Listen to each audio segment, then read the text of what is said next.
Good evening and welcome everyone. My name is Barbara Haskell. I'm a curator at the Whitney Museum of American Art and the Whitney curator involved in the Agnes Pelton exhibition. So it's my great pleasure to introduce tonight's program, Seeing Agnes Pelton. Thank you for all of you for joining us. Before we begin, I want to remind those who want to access closed captioning that you can do so by turning on that feature at the options bar at the bottom of your screen. Thanks to our captioner, Joshua Edwards. Tonight's program is organized in conjunction with the exhibition Agnes Pelton, Desert Transcendentalist, which is currently on view at the Whitney Museum through November 1st. I hope some of you have seen or will be able to see the show before it closes next weekend. For this conversation, I'm very excited to have a chance to speak with three individuals who are brilliant, each of them who have spent time thinking about Agnes Pelton's work. Each of us will talk for between 5 and 7 minutes. I'm going to introduce them now in the order in which they will speak. We'll come together at the end of the presentations for some conversation between the four of us, then we'll take questions from all of you. I'd like to encourage you to submit the questions via the Q&A function at the bottom of your screen. And if you have technical difficulties, let us know during using that same box and we'll have our team try to help you. So I will go first, as I said, followed by Susan Aberth, who's a professor of art history and visual culture at Bard College and the coordinator of the college's Theology program. She also was a contributor to the Agnes Pelton catalog. She'll be followed by Gilbert Vicario, who's the chief curator at the Phoenix Art Museum and the curator of the Agnes Pelton Desert Transcendentalist exhibition. She'll be followed by Carrie Moyer, who's an artist and prolific writer on art, whose work has been exhibited widely in the US and Europe, including a 2013 show that traveled around the country organized by the Tang Museum and her inclusion in the 2016 Biennial. She's the director of art and art history graduate program at Hunter College. So I will start by tell you a little bit about Agnes Pelton, give a little bit of her background, and place her art within the context of early 20th century American abstraction. First slide, please. So Pelton was born in Germany in 1881, but returned to Brooklyn with her mother when she was 8 to live with her mother and her grandmother, leaving her father in Europe, who was, from all we can understand, was what we might call today bipolar, and who died of a morphine overdose when Pelton was 9. Living with her mother and grandmother, she came into really firsthand contact with the ongoing trauma of the grandmother, who had been involved in a very public sex scandal in 1874 with the abolitionist preacher Henry Ward Beecher, which Pelton described as cramping her grandmother's life, her mother's life, and her life. She started out and had an unusual childhood in that she started studying art at age 14 with the very famous art educator, Arthur B. Davies, who taught that artists should not copy nature, but instead should record its abstract patterns. He was the teacher to a great many of the early American modernists, George O'Keeffe probably being one of his most famous pupils. And O'Keeffe famously said that Dow taught her to fill a space in a beautiful way, as she put it. Pelton had 2 paintings that were included in the famous 1913 Armory show. They came about because she had met Hamilton Easterfield, who was a patron and artist himself, who had started an art colony in Ogunquit, Maine, and invited Pelton up in the summer of 1912, right at the time that the artists were searching the country for artists to include in the Armory show. And Walt Coons came to Ogunquit, saw Agnes Pelton's work, and included her in that exhibition. Next slide. The work she included in that exhibition is A World Free of Strife. This example you see here on the screen is probably the apex of this early group of work, all of which depicted isolated female figures in landscape, communing with nature, lost in a private reverie. Philosophically, the work aligned with the distrust of modernism and the reaction against rationalism and materialism that was dominant in the late 19th and early 20th centuries. One can think of the arts and crafts movement, symbolist painting. And in America, there was a group of artists known as the introspectives, who used traditional classic forms as Pelton does in her figure paintings to convey romantic and mystical ideas. The most prominent is Arthur B. Davies. So during this period when Pelton was working in this kind of a style, she had friends in the art world. Alice Brisby Thursby, who was the brother of the man who commissioned this mural for his Washington, D.C. apartment, introduced her to a lot of friends, would ferry potential collectors to Pelton's studio, introduced her to many of the kind of luminaries of the New York world, including Mabel Dodge, who invited Pelton to visit her in Taos in the summer of 1919. Pelton was enough part of the art world that she even penned a review of an Ellie Nodelman show that took place in October 1919. But a couple of years later, 1921, she moved to Long Island following the death of her mother. And there, away from the distraction of the city, she immersed herself more and more in occult and mystical literature. And by 1925, she'd embraced abstraction. Next slide. So for the next 4 years, she painted works like Being and Fountains that really depicted what she called mental images of the dreams and meditations, and images that she had in moments of quiet reverie that she would write down in her journals and then translate into canvas later. Being, for example, depicts the sort of spirit emerging from the dark earthly realm at the bottom of the picture into an immaterial world of spiritual enlightenment. And Fountains similarly describes the change of water as it moves from a liquid state to a state of gas or liquid to symbolize spiritual transformation. Water was an important symbol for Pelton. She saw it was an element without form of its own, assumed the form of the container.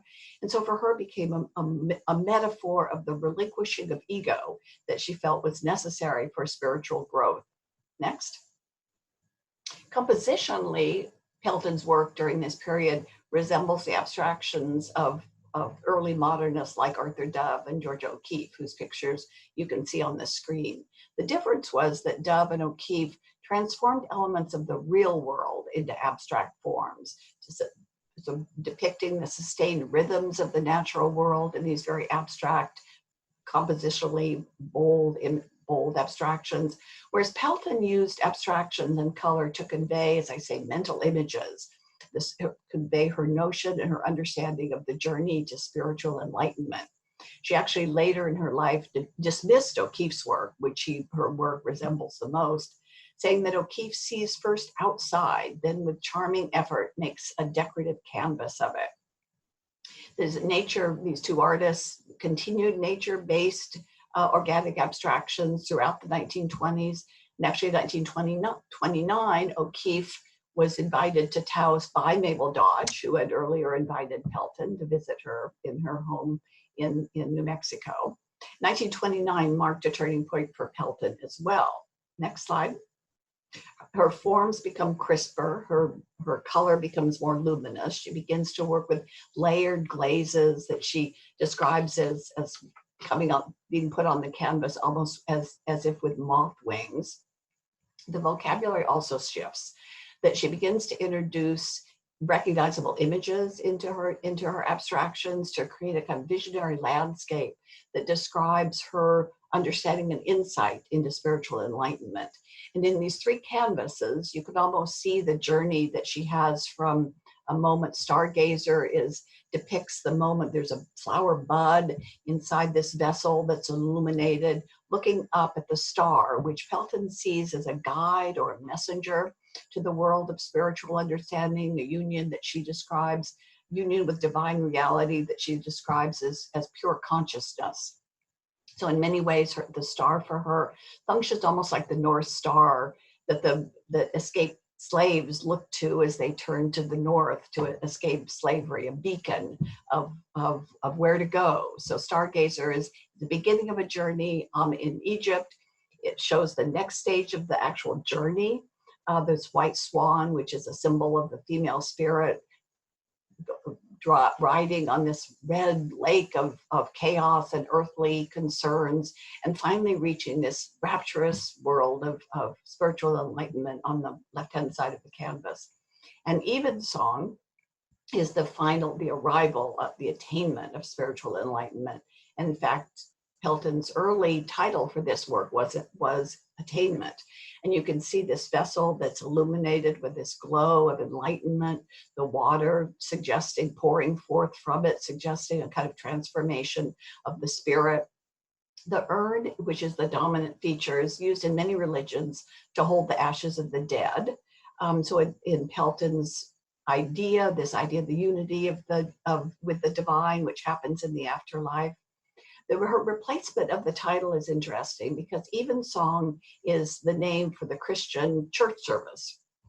And it suggests for Pelton, I think, the idea that the attainment of spiritual enlightenment is not something that happens and then you just move on. It's something that one needs to work for daily in practice and meditation and in prayer. It's an active process. Next. Pelton's work, the union of abstract forms and recognizable symbols, was very different from the other abstraction that was being done during this period in New York. There were three major groups that dealt with abstract forms. One was the American Abstractionists, who were organized in 1936. Charmian von Wegen on the left-hand side of the screen is one example. Her very title, City Lights, describes what the group felt about their abstractions, that they were abstractions from everyday life, that they were connected to life, connected to reality. This was very different from the group associated with Hilaire Rebet, Rolf Scarlett in the middle of the screen. Rebet felt that art had absolutely no connection to reality, that it was an expression, a religious expression that had no relationship to visual experience. And that these two groups were actually quite in disagreement with one another and in diatribes that played out in the press during these years. And then Raymond Johnson is an exemplar of what was the New Mexico Transcendentalists, a group that was started in 1938 and was much more philosophically associated, allied with Agnes Pelton, so much so that they named her the group's honorary president in 1938. And their idea was that art was really a window onto a world of spiritual illumination. But you can see from their work that there are very few recognizable images. It's all very flat, abstract patterns. So very different in composition than Pelton's work, and in ideology too. Next slides. Pelton really saw her work as symbolic poems, as visual equivalents of narratives. So Awakening on the left, for example, is almost like a Last Judgment picture. She identifies the dark form at the lower left of the picture as being the dead body of her tragic deceased father, being awakened by this luminous golden trumpet that calls the dead to a new life. And Future on the right, she describes as a kind of pilgrim's progress, is how she put it, guiding viewers from the darkness and oppression of materialism across a stony desert and through a symbolic arch to the far-off mountain of vision, above which open by degrees windows of illumination. So Pelton was part of the New York art community almost by 1929. She had a show in New York and also one in 1931, at which point she moved to Cathedral City, and at that became really separate from the New York art world. And I think we'll talk in our discussion period of why it is that Pelton's work hasn't been more recognized until now, and what is it about the current moment that has made her work so exciting for people. Now I'll turn everything over to Gilbert.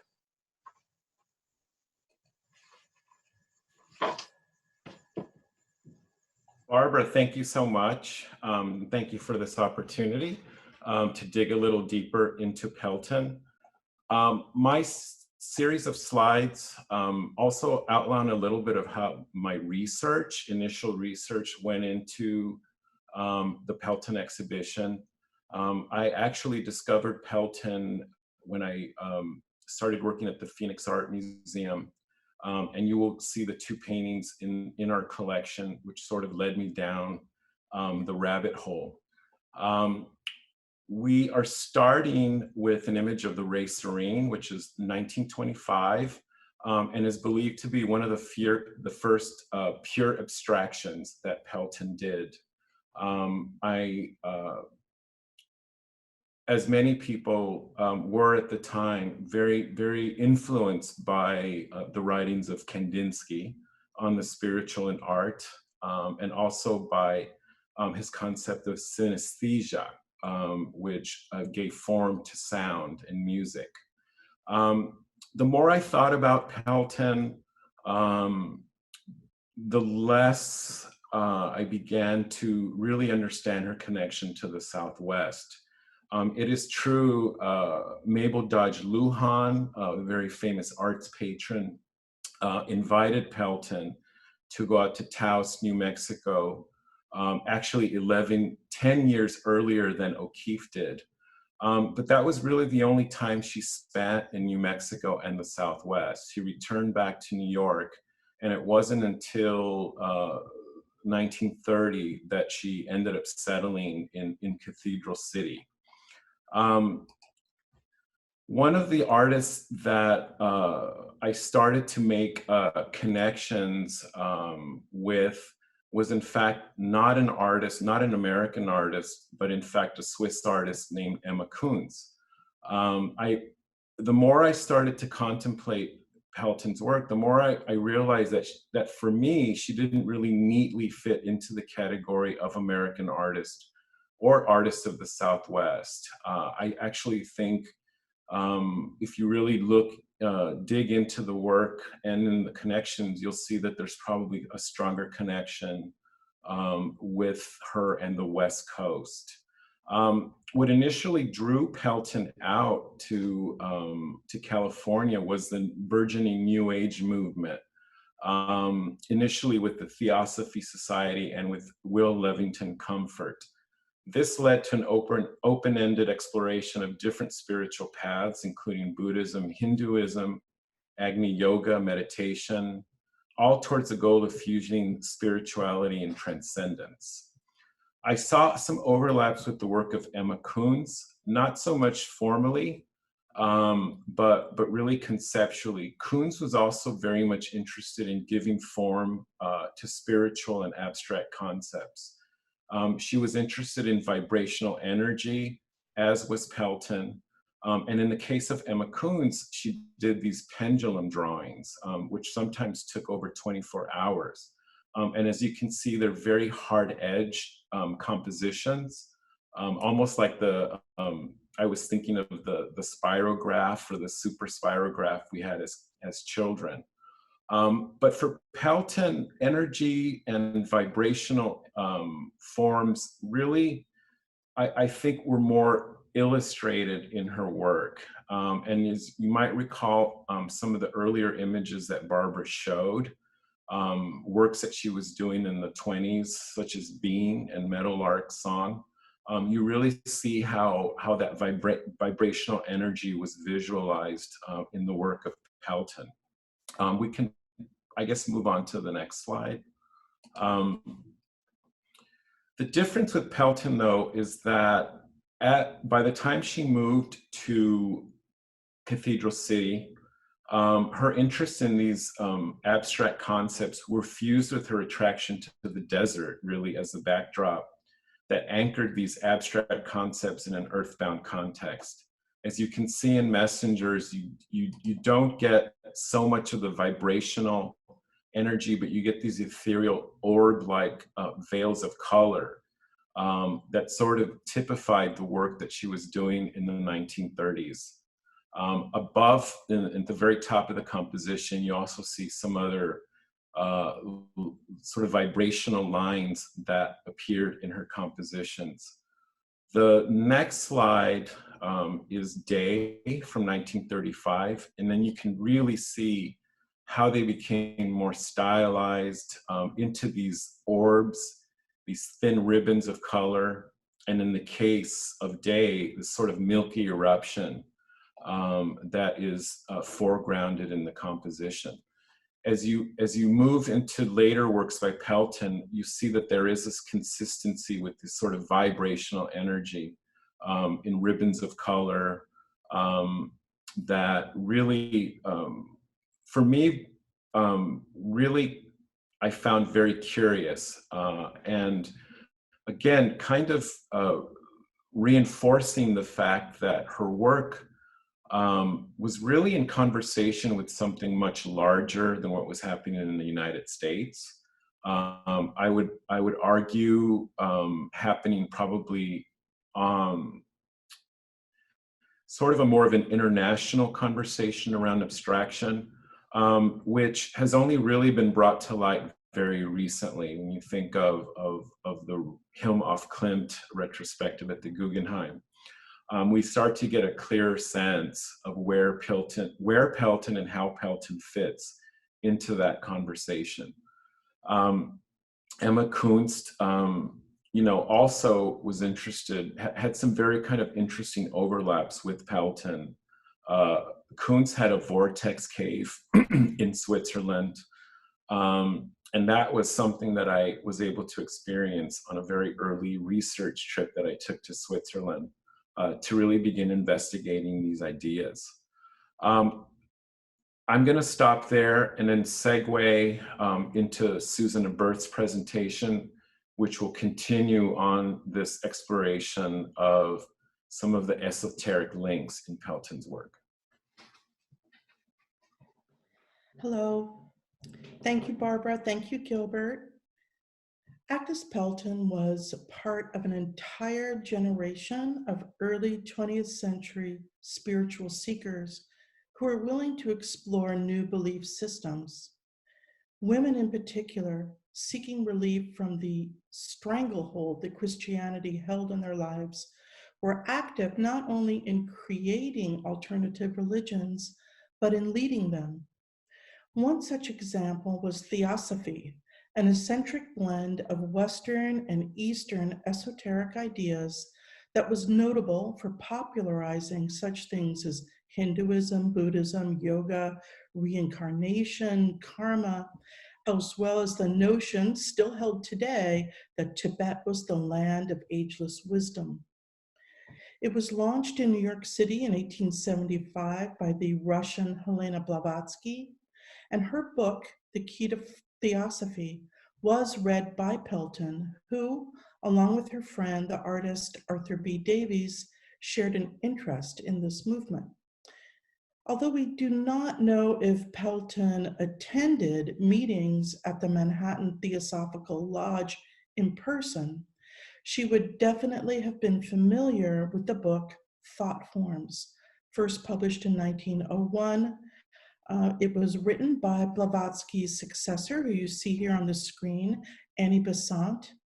And this highly influential illustrated book dealt with the psychic visualizations and thoughts by mediums, as seen by mediums.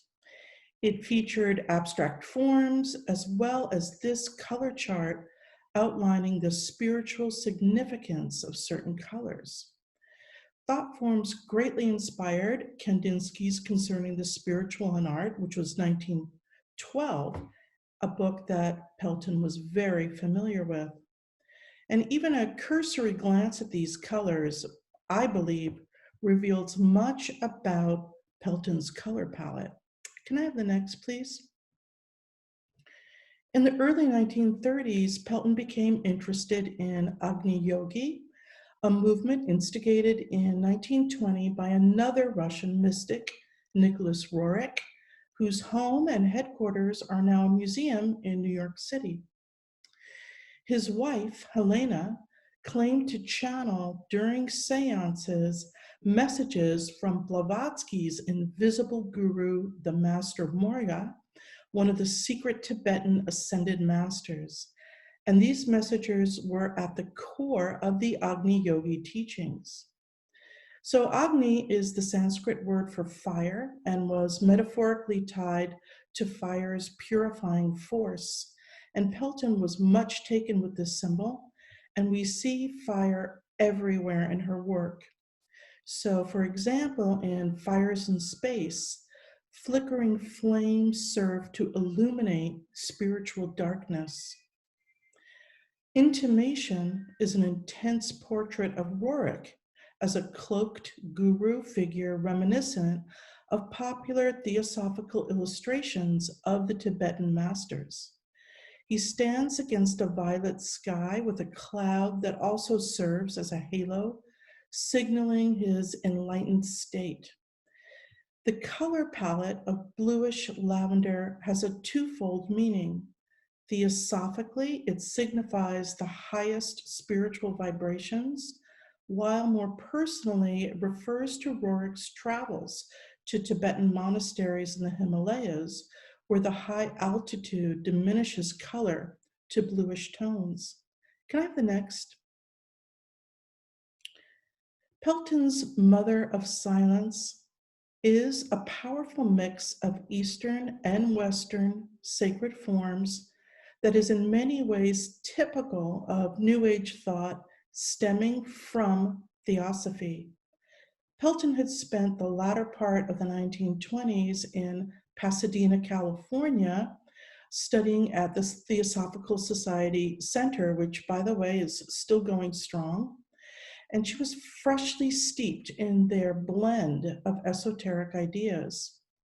Significantly, it is a representation of the divine feminine with a Marian form cloaked in the Virgin's traditional blue, but the figure also shares the pose of a seated Buddha and exudes a meditative calm.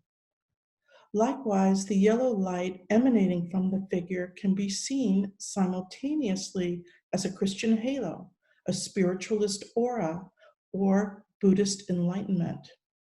In its symmetry, it feels like an icon or even an altar. Notably, instead of the figure holding a child at the center is an orb of violet life, again, theosophically, the highest vibration color, and the head is shaped like an egg. It doesn't necessarily refer to the procreative or nurturing aspect of women, but I believe it suggests the spiritual potential within the feminine. Next, please. Hilma af Klint was another artist deeply influenced by Theosophy and the esoteric, and I bring her here only just to reinforce how, at the turn of the 20th century, a number of women artists were turning towards the occult for both inspiration and for answers that Christianity could not provide. The exhibit at the Guggenheim of her work garnered much attention among contemporary artists, women artists in particular, for a variety of reasons that I think I will not get into at this point, but it's a good segue to now move into Carrie Moyer's talk. Thank you. Great. Thank you, Susan, and Barbara and Gilbert. I'm absolutely delighted to be here. I'm a huge Agnes Pelton fan, and so I'm going to speak from the point of view of the artist/fan. My first introduction to Pelton was actually the catalog for the show at LACMA in 1985 called The Spiritual in Art. And it sort of traced abstraction through the late 19th century and early 20th or mid 20th century, showing a lot of examples that were totally unknown to me. And as I've moved through my life as an artist and become more and more familiar with some of these artists, there seems to be a little sort of club of people who have congregated around these ideas. And I think one of the reasons that Pelton is so interesting right now is because, as Susan and Gilbert and Barbara implied, there was something about her practice that lives outside of how spiritualism was dealt with through the lens of modernism. And so she becomes this kind of marginalized figure whose aesthetic, in a way, her style, we can only start to reconcile right now because there's something very animated about it. There's something, especially in this painting, Sandstorm. I chose it because I feel like there's this underlying interest in things that live outside in the real world in Pelton's work, which doesn't get mentioned too often. She's seen as this sort of singular figure who spent much time alone. But to me, when I look at a lot of these images, especially the ones she made after she went directly into abstraction in the early 30s and onward, they bring up a lot of things that live outside of the traditional confines of the art world, such as Art Deco. So this painting to me is really interesting because of all the rounded forms, the fact that she's combined this with the notion of symmetry, which lives very prominently in many religious traditions, even to the extent where this form in the foreground that looks like a kind of oncoming movement reminds me of a locomotive designed by Raymond Loewy, an important Art Deco designer. So there's a kind of playfulness in this work that feels very much apart from people we think of as transcendental modernists like Charles Birchfield, Dove, other people that have been mentioned, even someone like Georgia O'Keeffe, who there's something very antiseptic in a way about her observations in the paintings, whereas Pelton's are very emotional and set for us a kind of sweet world, even in this painting of a sandstorm, which we think of as being something blinding and all-encompassing and gray. There's a rainbow inside. So I guess one of the things that I'd like to posit, and maybe we bring up later, is this idea around taste and what we think of as, fine art or high art as being part of why Pelton's been ignored for much of the 20th century. Because there's something very joyous and almost related to cartoons or someone like Walt Disney in this work. So it presents the space of spirituality and striving for a kind of utopian ideal as something that is playful and tasty, sweet, wonderful. Can I have the next image, please? So I wanted to, and maybe the comparison with Joseph Stella points this out in a different way, whereas his work very much, we can see the sort of roots of Cubism in it, even though it's symbolic in the same way that Pelton's was.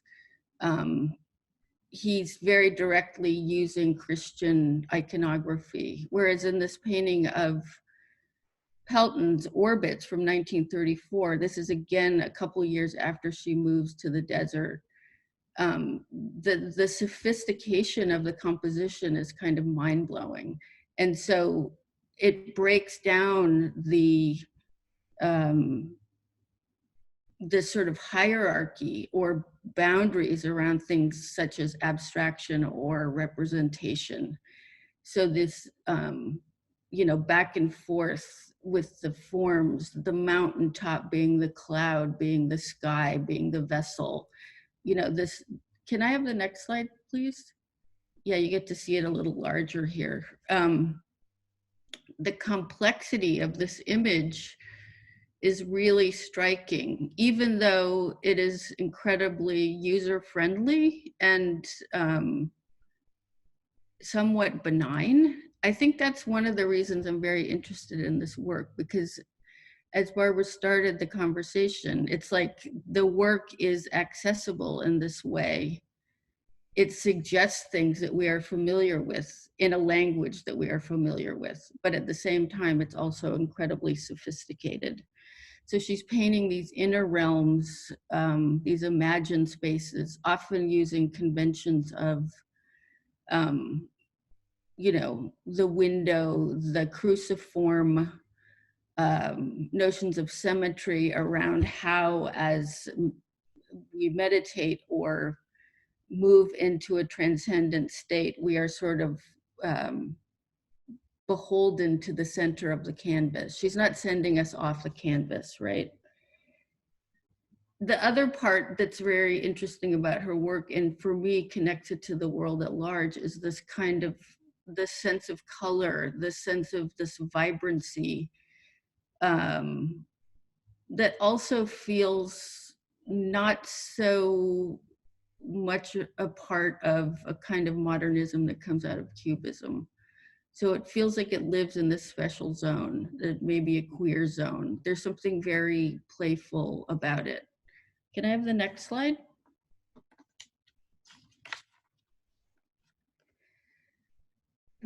I chose this painting because to me, this epitomizes something artists will recognize.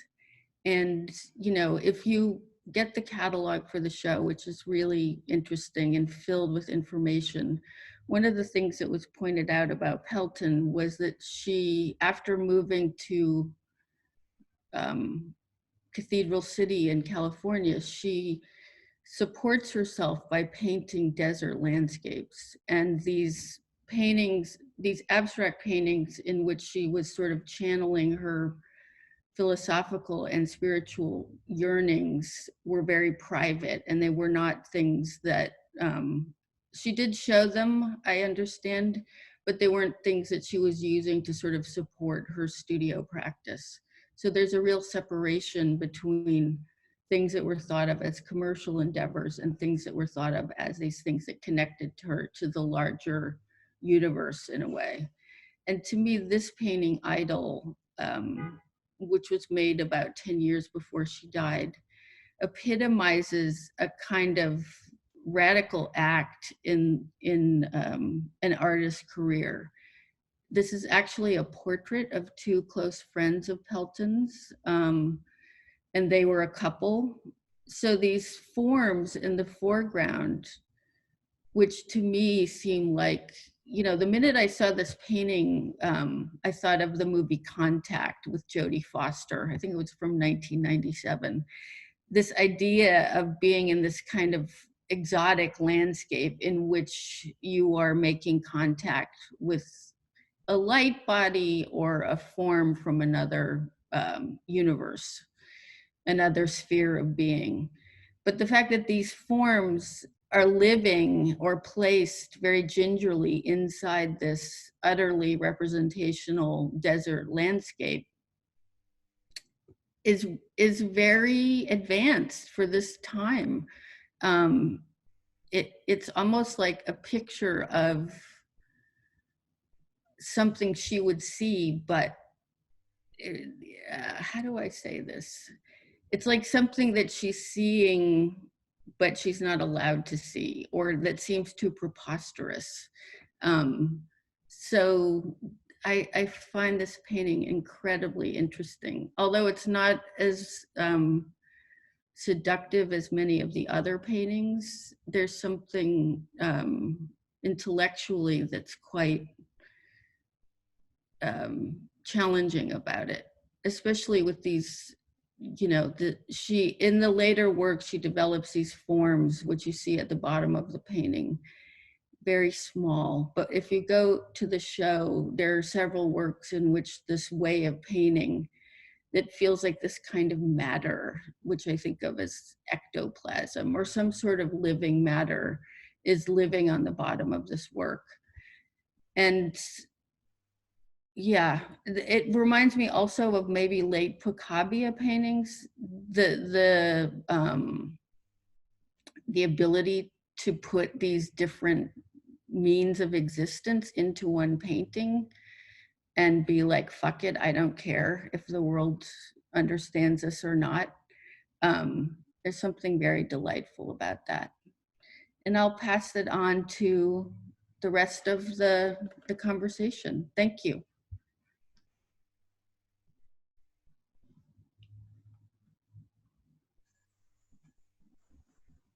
So those were fascinating. What a wonderful sort of food for thought. One of the things that occurred to me that all three of you kind of addressed is, what was it about Pelton's work that made her not so successful in the early years? That Carrie, you sort of identified this idea about taste and playfulness. And Gilbert, you talked about her work being not so American.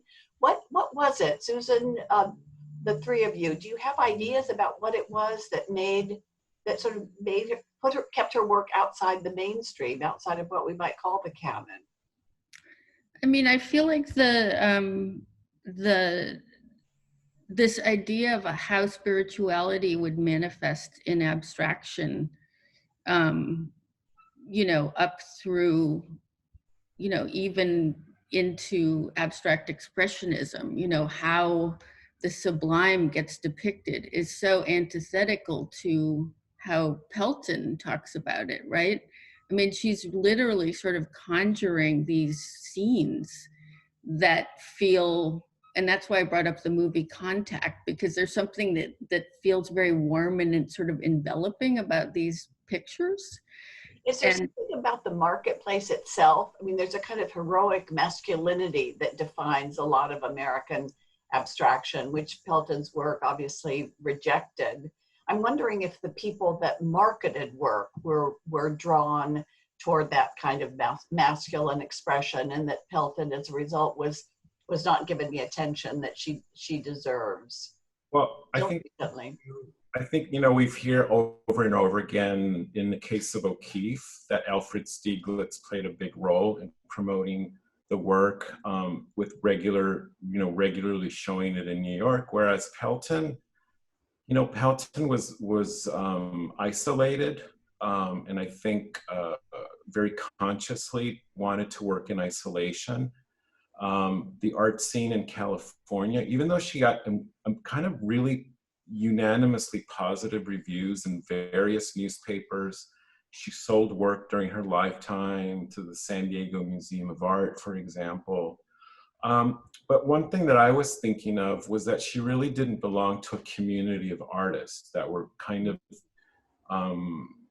really in dialogue. She didn't have interlocutors that challenged or pushed the direction in which she was going, which I think in some ways, I mean, she was just so isolated, and wasn't a push, I think, to, or urgency to be brought onto a larger stage. One of the things I've always felt is that she actually made the paintings for herself, to kind of clarify for herself what her vision and understanding of the journey to spirituality involved.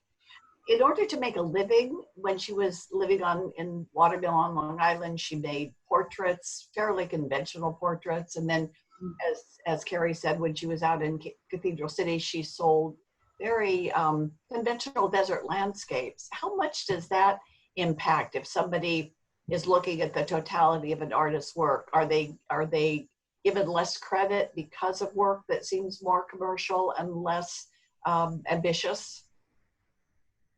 Okay, I'm going to jump right in, Barbara, because I love going. So if we get back to the curatorial process of Agnes Pelton, I have to mention one of the best meetings I ever had during the course of the show was meeting with Barbara at the Whitney to discuss the exhibition. And I really struggled. Do you show the totality of an artist, or do you focus on specific works? And, it was really through Barbara pushing me to do away with the desert landscapes and the smoke trees, which are absolutely wonderful. I mean, the smoke tree, I'm obsessed with smoke trees and with her smoke tree paintings. Now, of course, I want to go back and revisit and look at that work, which Palm Springs will do when the show travels. But I think you're right, because, Pelton had a major traveling exhibition in the 90s that sort of circled around Manhattan. I believe it went to the Newark Museum, it went to the Parish, and there was a review that Holland Cotter wrote where he just said, use the word uneven. And it was just so tragic to see, how that in some ways was a missed opportunity. By focusing on her entirety, in the end, it didn't stick. For some reason, the work just didn't stick, or the time wasn't right. And So what is it about the time right now? Why is the exhibition in all its locations have been just fabulously successful? What is it about the moment now that makes it possible for us to look at Pelton in a new way and embrace her? Can I say a few words about that? Yeah. I think it's a very complicated group of reasons, and I can only touch on a few of them. But we are in the middle of an occult revival at this moment globally. There are exhibitions on artwork made by mediums, Emma Coons, Hilma af Klint, and many others. And a lot of these interests involve women as artists, but also as magical or occult practitioners. And I think there is an openness to this right now for a variety of reasons. What do you think? Susan, Carrie, what about you? I mean, I guess I want to ask Susan a question. It's like, I think it's a sort of twinned appreciation, because when we look at, you know, the trajectory of Pelton's life and the fact that she chose very specifically to be alone and to work by herself and work in these somewhat isolated contexts, it's like, if you wanted to be an artist during this time of the 20th century, that was pretty much the only way you could do it if you were a woman. So this combination of thinking outside of this sort of Christian normative familial setup and the urgency around being an artist, I think in general, culture at large is interested in older women artists right now, but also, you know, as Susan mentions, it's a kind of triumvirate, you know, with the occult, the burgeoning interest in the occult sort of adding to this. Here's another question. So Dame Rudyard, who was a proponent of Pelton's and actually introduced her to the New Mexico Transcendentalists and wrote the catalog of an exhibition that she had in New York in 1931. He wrote that her work will really probably only be appealing to people who can withdraw into themselves and tune in with what he called the universal human stream of living experience. So is there something about Pelton's work, because of its embrace of the spiritual, that will only be appealing to people who come to it with that sort of peace of mind or sense of the living experience? I hope not. I hope everybody can get something out of it. I think it will appeal to those people. That's why it appealed to me. But I think it appealed to Carrie for different reasons, and to Gilbert. I think she has a lot of different things to offer. And also, she was a pioneer, and the art world really hasn't addressed what we call like new age philosophical artwork. It's always been seen as kind of tacky and embarrassing, and much of it is. But I think there's a lot of hidden treasures here and there yet to be explored. So do you think, the three of you, one last question, do you think that looking at Pelton's work now shifts our understanding of what American modernism is? Oh, absolutely. I mean, I think she belongs to, you know, the other modernism, right? Mm-hmm. It's like, how do we change culture, and, you know, what are other modes of progress instead of the traditional one that we've been taught around modernism? And this idea of being connected to the land seems very particular. You know, it's very particular to American modernism, but these are all sort of people we think of as being off to the side, right? People who are reacting to nature and pulling that into European advances that they'd been exposed to. You know, in particular, I think that abstraction will have to be rewritten. Yes. With the advent of the work of Georgiana Houghton and Emma Coons and other women working in abstraction, I think things are going to be rethought in the future. That sounds like a good segue. I think we'll turn it over now to question and answer, and I'll I'll introduce Sarah Humphreyville, who worked with me on the Pelton show.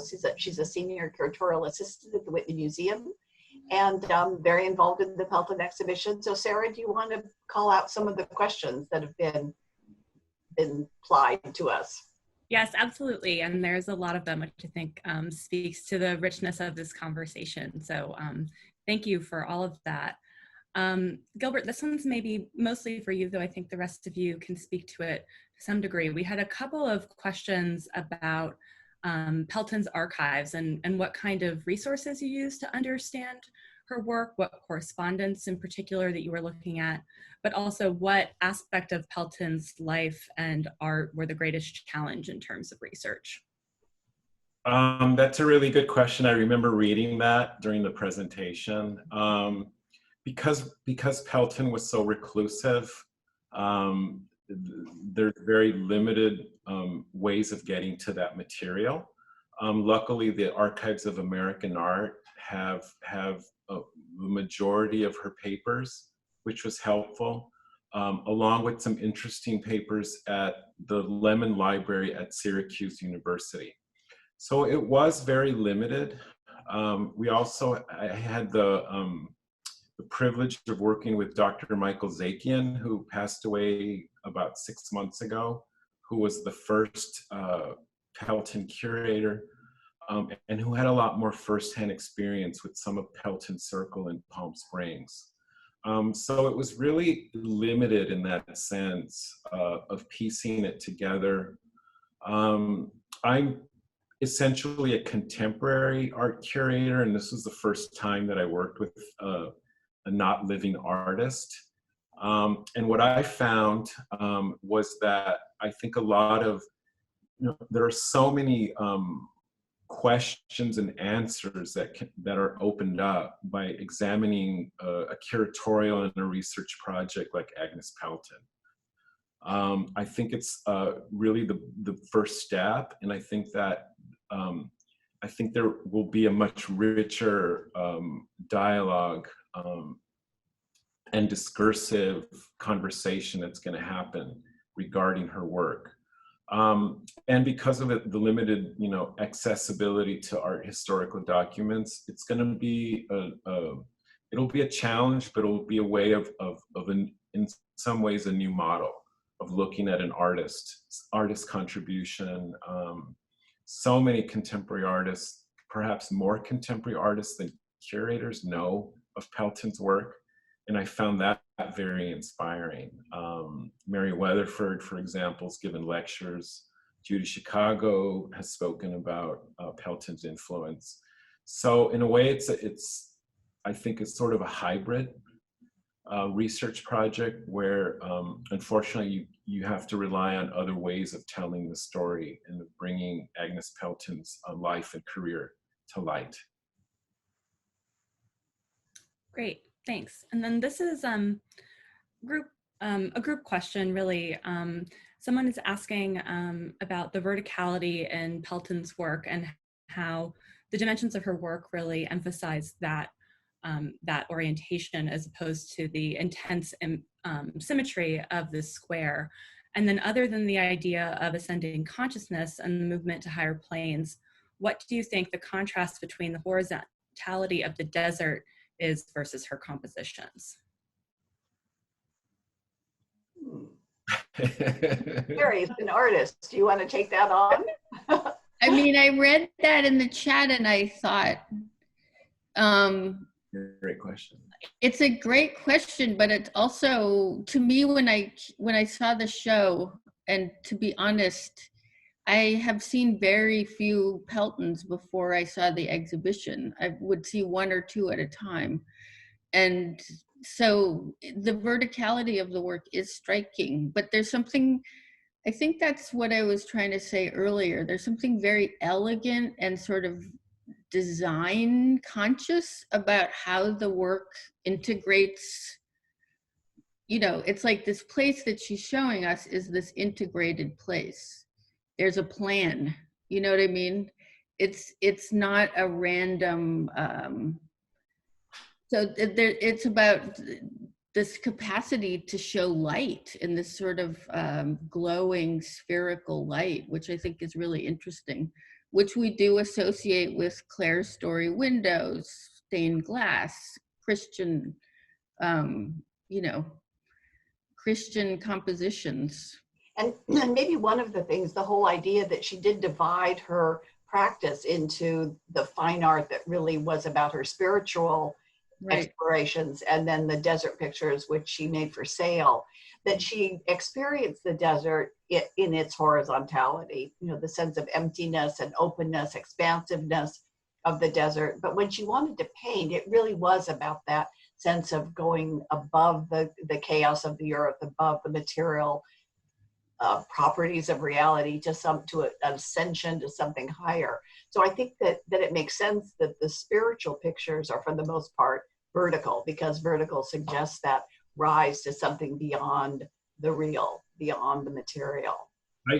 I completely agree with Barbara, and I would also, you know, have everyone revisit the exhibition or look at images, and you'll notice there's a very low horizon line in all of the compositions, the way she structures them, which absolutely play into that exaggerated verticality. So I think there's definitely was a very intentional act on her part. Well, it seems like almost everything in the picture is, I mean, of course, everything in anyone's picture is intentional, but especially with her. So this place of the rising or setting planets, you know, this horizon line where things are glowing, where things can emerge from, it feels really like this key element in all of the work. Well, if you want to get really specific, in Theosophy and also in the teachings of Rudolf Steiner, they specifically talk about vertical ascension and spiritual transcendence. So it's actually grounded in theosophical texts. There's the answer.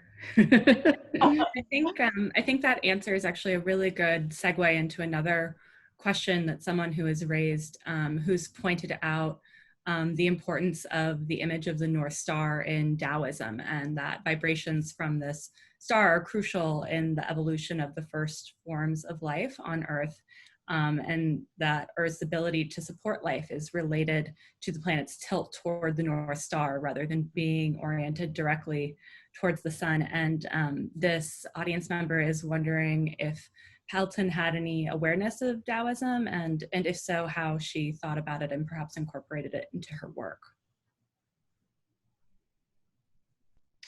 Great question. I'm stumped by that, but considering that one of her best friends was a world famous astrologer, I think there was some type of significance. I don't know enough about Dane Rudyard's writings to know if he privileges that, but I don't know anything about the Tao. Do you, Gilbert? I don't, but it, you know, it absolutely makes sense, because, you know, she really looked at so many different alternate forms of spirituality that I don't doubt that played into it. It's not really clear how deeply Pelton went into any one of these areas. It seemed like it was more superficially. There wasn't like a deep knowledge, but she really kind of gleaned over a lot of different types of references. So I would not be surprised. I'm not so sure, Gilbert, because I've spent quite a bit of time in the Theosophical Library in Pasadena, where she was. And it's an incredible library filled with the most amazing esoteric books. And you're right, she wasn't a scholar, but she did study those books. She spoke to members of that community. They often had lectures on symbols and different things. And she might have known more than we realize. Okay. Maybe. Sarah, I think we can probably have a couple of more questions. Yep, and we've got plenty. So one of our participants was, you know, noting, as we all have tonight about how, Pelton really has only been rediscovered and appreciated lately, and, talking about how to reconcile that art history and that being something that's not unique to her, but to the other female artists that we've mentioned too. And I wanted to, if there's any other ideas that you have on that, I think that this is a good time for it. But Barbara, I also specifically want to put you on the spot because the Whitney's a little bit unusual, especially for an East Coast museum, in that we've collected her art since the mid-90s, and particularly since we've been in the new building, we've really displayed it almost constantly. So if you could talk a little bit about how you came to her work and how prescient you were. So thank you. That's a good question. So I was introduced to her work in the exhibition in the late 90s that traveled around, and went to Palm Springs to look at that retrospective, became fascinated by the work, and presented one work to the Whitney Museum Acquisition Committee, who at first, why were we collecting this work of an artist that no one knew? And but after I presented the work 3 times to the committee decided to buy it. They said, we don't want Barbara to come back a 4th time. And the work has been on exhibit ever since we've been in the new building. And it's often been hung side by side with George O'Keeffe's Music, Pink and Blue. And I must say, walking to my office every day, walking by those 2 paintings, I've noticed that the public is really drawn to the Pelton. There's something, as Susan said, about the accessible imagery of the work. The swan, the sense of rapturous, almost Walt Disney-esque sense of transcendence, that her work has a great appeal, I think, to the general public. And it's been, as Sarah said, on the 2 works that we have been on view almost continuously since we opened at Gansevoort Street. Great, and I guess I'll have one more question that really takes us outside of the realms that we've been talking about mostly this evening, and maybe a little bit more into the real world versus the spiritual. But people have been wondering if Pelton had any particular political beliefs, and if so, what they were, and also if she had any established connection to science, and in particular to physics. I think, the light in the painting, and there is this, certain astronomical quality in them that perhaps is drawing out that question. Well, Gilbert could answer, but I think that the idea is that she wanted to escape reality. She wanted to escape from the chaos and troubles and struggles of everyday life, that's what drew her to the mystical. So she wasn't involved in politics. That represented everything she was trying to get away from. And I think even in the pictures, you see at the bottom of many of her paintings, kind of a dark earth that suggests a kind of almost frightening reality that one wants to leave in transcending to something beyond and to something spiritual. So I've never had any inclination that she was involved in the political, and I would think that she wasn't at all. Yeah. No, I agree with Barbara completely. I think her childhood traumas, the sex scandal involving her maternal grandmother, it left her pretty reclusive, I think, and definitely focused, really focused on the work. As far as I, didn't really see anything in the archives that made me, that would indicate a particular political leaning. I would know. One thing that I'll just want to add as we close out is I like to think of Pelton as a precursor to the California light and space movement, and I always think of I think of Mary Corse, I think of James Turrell. It comes up over and over again. And I like to think that maybe if she had been born a little bit later, that the work would have maybe manifest itself in that way. But again, it's again coming from more of a contemporary angle, I think. But I really, there's something really strong there. Well, I think this exhibition has really placed Pelton squarely in the mainstream now of American art. So thank you, Gilbert, and thank you to the Phoenix Museum for producing such a wonderful exhibition. And I thank all three of you for participating tonight. This has been a wonderful conversation, and everyone in the audience, that those of you who haven't come to the museum and can before November 1st, we welcome you to see a show of really an amazing, heretofore undiscovered artist. So thank you all very much. Thanks for taking the show. Well, good night to everyone. Good night.